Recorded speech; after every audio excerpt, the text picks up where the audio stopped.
very, very clear cut looking at this surging effect, wild surging.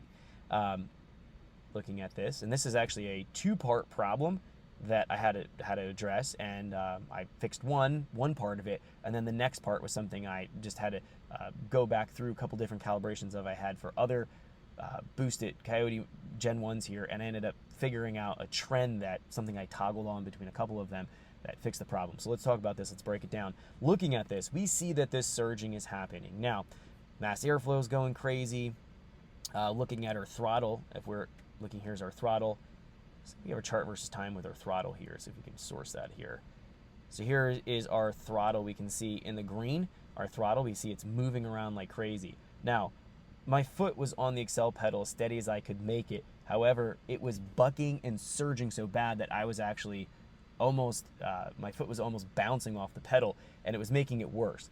But it was horrible to drive like this. So there was two things going on here that I had to go in and correct. Let's talk about the first thing. What I noticed when it was doing this, it was at light air loads between 0.1 and 0.3. What I noticed is that the variable cam timing was going wild here. We can actually see it swinging, going back and forth. If we're looking at this, we can see right here, it was moving around.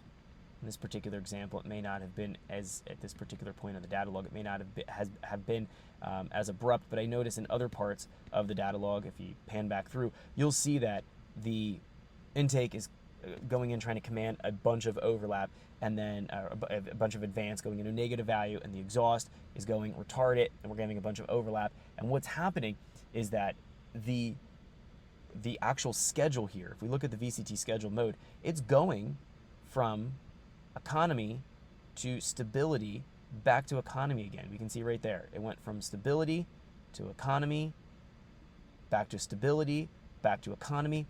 And what it was doing, it was actually commanding completely different cam movement between those two VCT scheduling modes. And it was actually not following what was programmed for the load, the max load threshold for the optimal stability. I actually have had this before. If we take a look here at the air load value, we look at our calibration file here real quick, we'll jump back into airflow, variable cam. If you look at optimal stability, the max load here should be 0.13. Anything higher than that in registered air load, it should kick out of optimal stability and go into fuel economy. And then from fuel economy to best drivability to optimal power.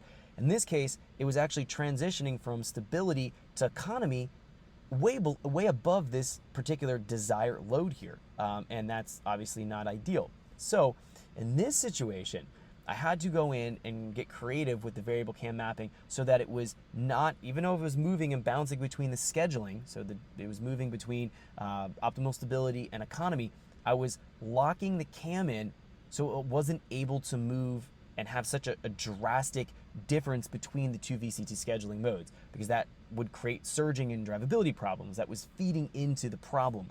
What I did here, let's take a look, let's do a compare so we can just see what I changed here. Let's go to something like torque tuning so we can look, just do a comparison from our previous files here. So looking. Thanks for checking out our teaser clip. If you want to see the rest of this video and more than 500 hours of current EFI training we have to offer, make sure you click right here. If you want to go and check out more teaser clips from this training course, click here. And you don't want to miss any of the videos we're going to be releasing on this channel, so make sure you subscribe and click here. Thanks for watching, and I'll see you guys later.